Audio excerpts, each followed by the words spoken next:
صرت أجري وأكبر اللهم أجرني في مصيبتي واخلفني خيرا منها.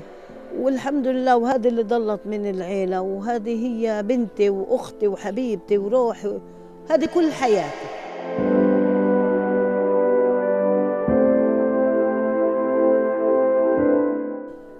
ورن علي ابني وقال لي يما احنا عاملين استكات ومش بدنا ناكل ونشبع، جايب 2 كيلو. إلا أنا قلت له طيب يما، سبت اللي بيدي وقمت أجري. في نص الطريق صارت لي هواية، فصرت قالوا لي هذا بدار أبو شعبان، قلت لهم لا هذه في داري. صرت أجري وأكبر اللهم أجرني في مصيبتي واخلفني خيرا منها.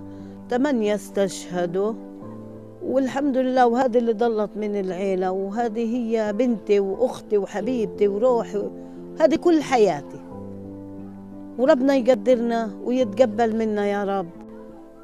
كانت بالسرير واخوتها بهزولها، فانكفت عليها السرير وساعت الهواية. اخوتها استشهدوا وامها وكلهم استشهدوا، وهي طبعا اللي له عمر ما بتهن شدة.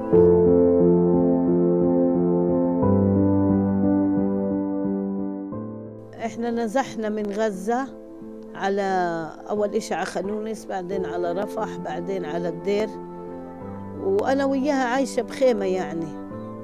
وبدها البنت بدها بامباز، بدها حليب، بدها أواعي، جاي علينا شتاء، والحمد لله والشكر لله.